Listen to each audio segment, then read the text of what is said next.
पवित्र बाइबल जीवन देने वाली पुस्तक हिंदी ऑफिशियल यूट्यूब चैनल में आपका स्वागत है। हमारे वीडियो प्रतिदिन प्राप्त करने के लिए कृपया हमारे चैनल को सब्सक्राइब करें और नोटिफिकेशन आइकॉन भी दबाएं।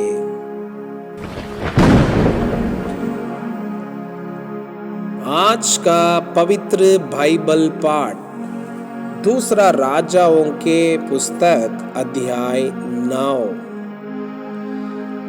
इस्राएल के राजा के रूप में येहू का अभिषेक।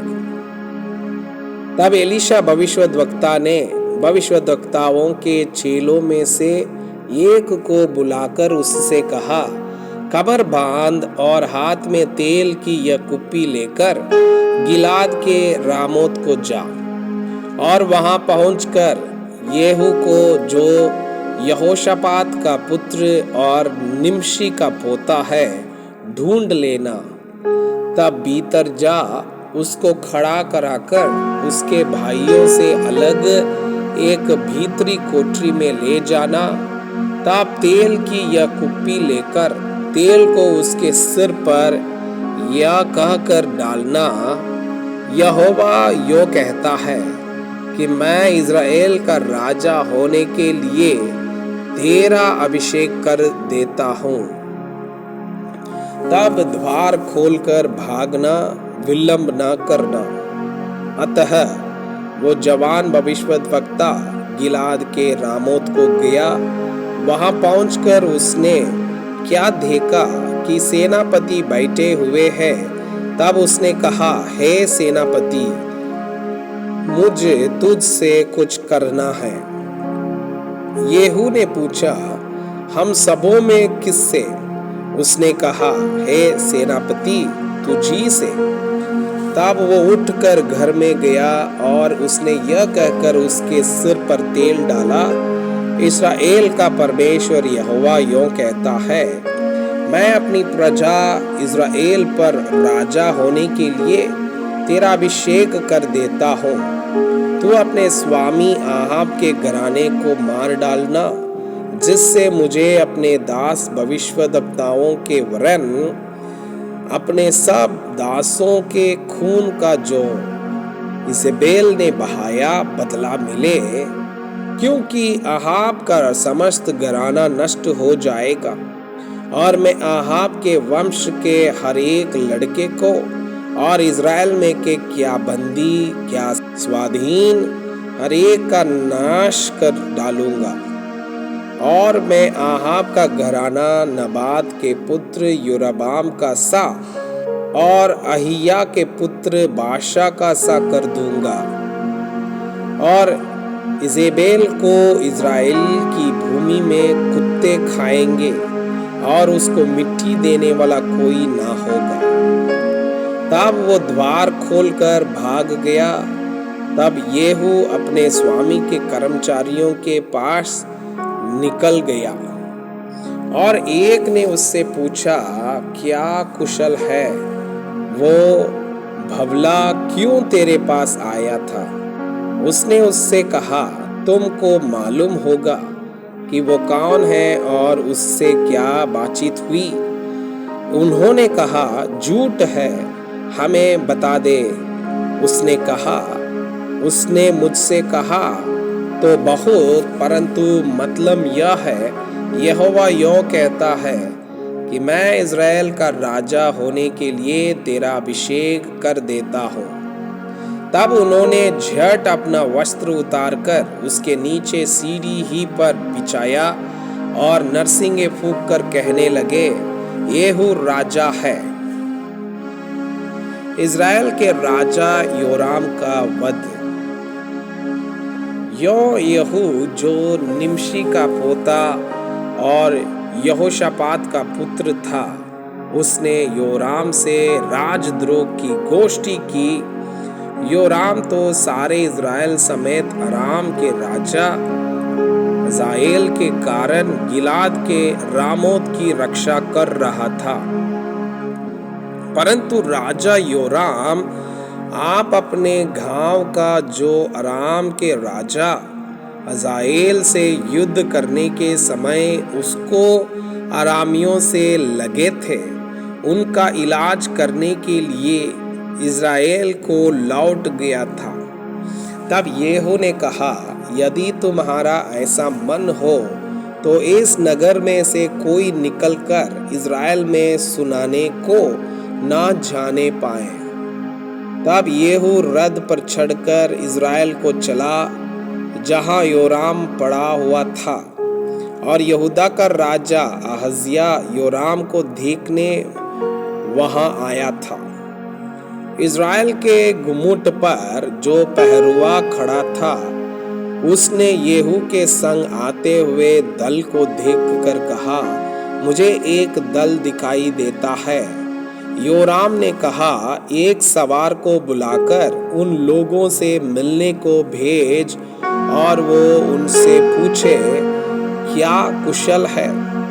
तब एक सवार उससे मिलने को गया और उससे कहा, राजा पूछता है क्या कुशल है। येहू ने कहा, कुशल से तेरा क्या काम, हटकर मेरे पीछे चल।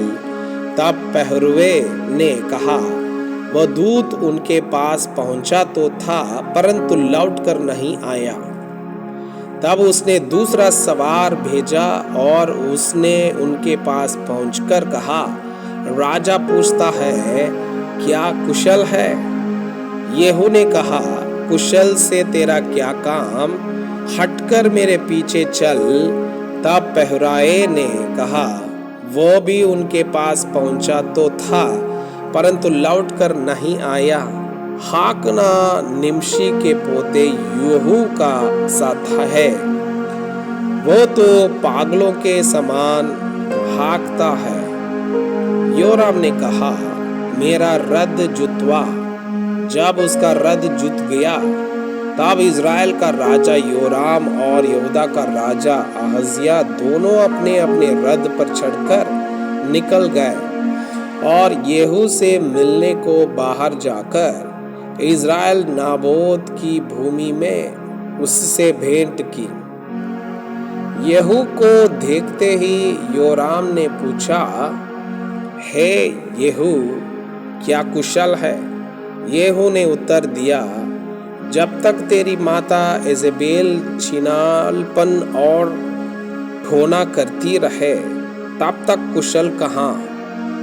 तब योराम रास फेर के और अहज्या से यह कहकर भागा, हे अहज्या विश्वासघात है, भाग चल। तब येहू ने धनुष को कान तक खींचकर योराम के कानों के बीच ऐसा तीर मारा कि वो उसका हृदय फोड़कर निकल गया और वह उसके रथ में झुककर गिर पड़े।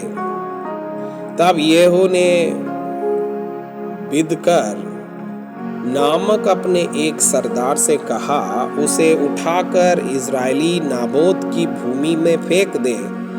स्मरण तो कर कि जब मैं और तू हम दोनों एक संग सवार होकर उसके पिता आहाब के पीछे पीछे चल रहे थे, तब यहोवा ने उससे यह भारी वचन कहलवाया था। यहोवा की यह वाणी है कि नाबोत और उसके पुत्रों का जो खून है उसे मैंने देखा है, और यहोवा की यह वाणी है कि मैं उसी भूमि में तुझे बदला दूंगा। तो अब यहोवा के उस वचन के अनुसार इसे उठाकर उसी भूमि में फेंक दे।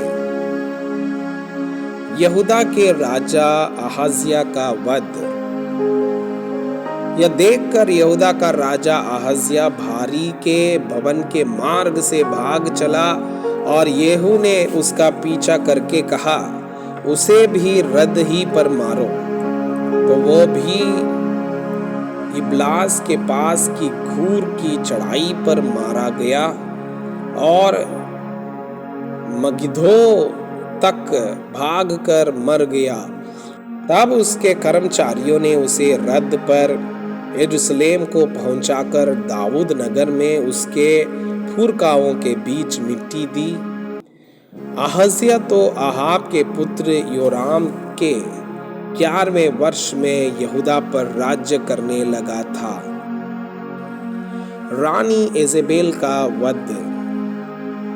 जब येहू इज़राइल को आया तब इजेबेल यह सुन अपनी आंखों में सुरमा लगा अपना सिर स्वार कर खिड़की में से झांकने लगी। जब येहू फाटक में होकर आ रहा था तब उसने कहा, हे अपने स्वामी के घात करने वाले जिम्री, क्या कुशल है? तब उसने खिड़की की ओर मुंह उठाकर पूछा, मेरी ओर कौन है? कौन? इस पर 2-3 खोजों ने उसकी ओर झुका।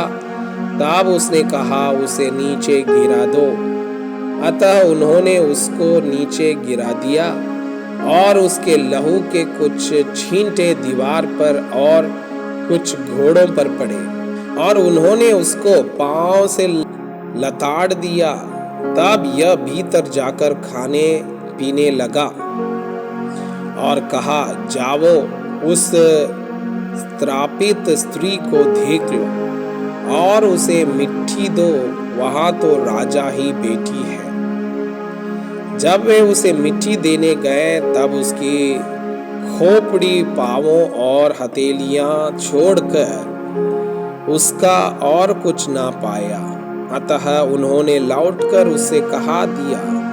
तब उसने कहा, यह यहोवा का वो वचन है जो उसने अपने दास तिशबी एलीहा से कहलवाया था कि इजेबेल का मांस इज़राइल की भूमि में कुत्ते खाएंगे और इजेबेल का शव इज़राइल की भूमि पर खाद के समान पड़ा रहेगा, यहाँ तक कि कोई ना कहेगा यह इजेबेल है।